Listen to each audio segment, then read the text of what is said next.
Hello. I hope you and yours are safe and healthy. I say that often to begin my little weekly video, and I mean it. And I want you to stay that way. And this being late September, and as we live in the shadow of the pandemic, it's time for me to remind you to get your vaccines. Unfortunately, in 2025, it's still necessary to remind us that vaccines are safe and effective.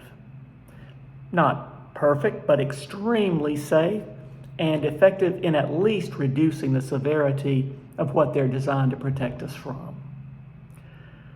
They work, and they've worked for a long time. And what you're hearing from some high-profile folks in Washington is not reliable. Vaccines do not cause autism, nor has the COVID vaccine had any adverse effects outside the infinitesimally small number seen with any vaccine or treatment. God has given some folks the brains to create these vaccines to help the rest of us take the best care of the bodies and lives we've been given. Let's give thanks for them.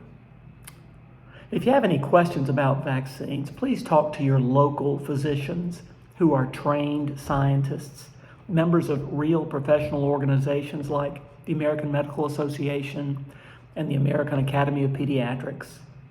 Their advice to you will be guided by scientific data, unlike the current statements coming out of Washington. As far as the logistics of actually getting your shots, my understanding is that the flu vaccine should be available as usual, while the cost and/or referrals required for COVID vaccines is less certain. Check with wherever you've received your vaccines in the past and hear from them what new requirements there are, if any, to get vaccinated. Thanks for your attention to this. And as I reminded us often during COVID, getting your vaccine is also a way to love your neighbor by tamping down the spread of disease.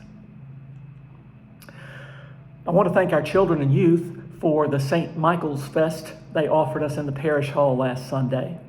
We shared a delicious breakfast, played games based on the day's themes, and witnessed a play reminding us that although we face battles with evil, God has won the war. When confronted with evil, our response is to be love, the love which has been shown to us in Christ.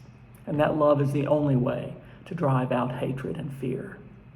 Thanks also to Jean Foster and all who helped with this. This Sunday, I invite you to Adult Ed time in the multipurpose room at 9:30 to remember the first anniversary of Hurricane Helene. I heard so many stories, both of heartbreak and helping, in the weeks following Helene last fall. And this might be a good time to recall those and reflect on how God has worked in and through this catastrophe.